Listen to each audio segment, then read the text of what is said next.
This is the second video of 3 called Little Jack Crosses the First Threshold. Chapter 2. Little Jack learns about being a warrior versus being anybody's servant or slave. Little Jack was so proud of himself for the way he handled things at the party. As a result, he almost thought he was ready to handle the peer pressure coming from Tom and the group of boys who all lived near where Little Jack did. But first, he thought that he could use another pep talk from the Ancient One. The next afternoon, Little Jack headed for the wooded area that led to the bottom of that steep hill. Climbing steadily, Little Jack kept saying to himself, "Ancient One, please be there. I need to talk to you, Ancient One. Ancient One, I request that you be waiting for me when I get to the top." And sure enough, the old man was the first thing that Little Jack saw as he topped the crest of the hill. The Ancient One said, "Hello, Jack. I've been waiting." Happily, Little Jack said, "Thanks, Ancient One. You didn't let me down." The Ancient One asked, "What's on your mind, Jack?" Little Jack explained, "Well, I've been doing a lot of thinking since we last talked. I went to a party last night, and I managed to get the guys to back down who were pressuring me to drink." The Ancient One smiled and asked, "Are these the same guys as the ones who were pressuring you to smoke?" Little Jack said, "No, they were a different group of guys." The Ancient One said, "Tell me about it." Little Jack explained what happened at the party. Afterward, the Ancient One praised, "Excellent, Jack. I see you decided to be a warrior instead of a servant or a slave." Little Jack said, "Ancient One, you are always coming up with these tricky expressions. What do you mean I was a warrior? I didn't hit anybody. I didn't even yell." The old man laughed. "Jack, you don't have to hit or yell to be a warrior. You stood up for what you believed. You had the courage to say no in the face of possible rejection. That shows that you had the proper warrior spirit." Little Jack smiled and said, "Oh, I get it." Then looking proud, he said, "So, if I'd have given in just to make them like me, I would have been their servant or slave? Is that what you were saying?" The Ancient One said, "Exactly, Jack. You have the right idea. Also, if you had given in and felt bad about it later, you would also have probably felt like a martyr, as you would have sacrificed your morals in an attempt to please them." Wow! Little Jack thought for a while. Then he said, "You know, Ancient One, the main reason I came up here is I guess I needed a pep talk."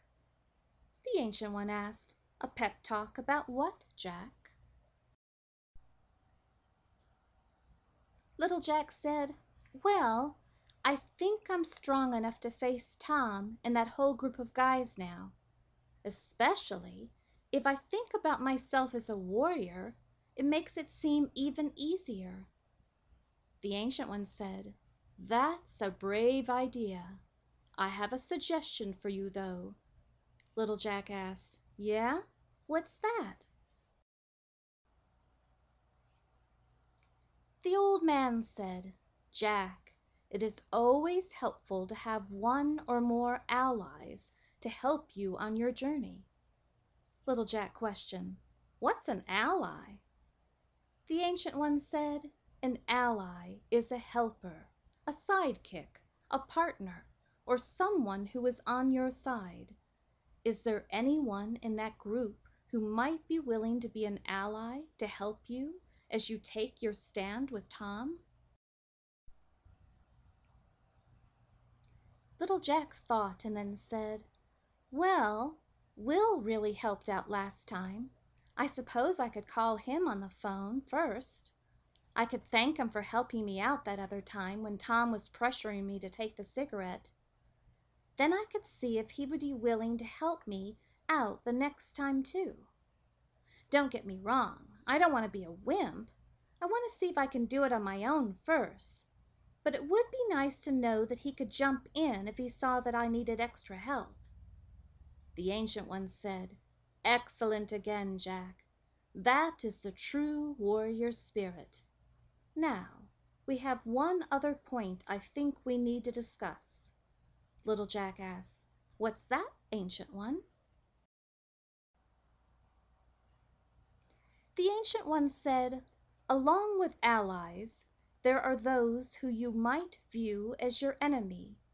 Is there anyone in that group of guys who you might view in that way?" Little Jack thought and said, "Well, Tom is kind of an enemy type, isn't he? I mean, he seems to have the power to say whether I can hang out with him or whether I have to leave." The Ancient One said, "Yes, I can see how you might be tempted to view him as your enemy. However, that would not be very wise." Little Jack asked, "What do you mean?"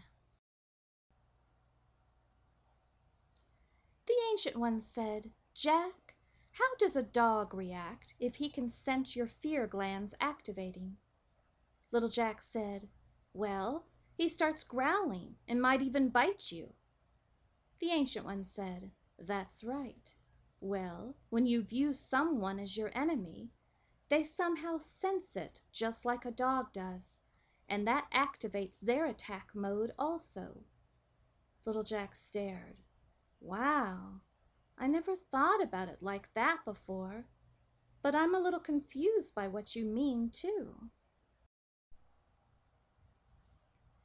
The Ancient One said, "All right, your thoughts, my thoughts, anybody's thoughts are very powerful. They carry a lot of energy. If you look at someone with hate energy, they will sense your intentions at a gut level. This will activate their fight or flight impulses. They will either run from you or avoid you, or they may be immediately ready to fight you in some way." Little Jack looked a little confused still. "Can you explain more about what you mean by fight or flight?" The Ancient One patiently continued, "Here is an old example that is very simple. Imagine there is a caveman. He hears a twig snap.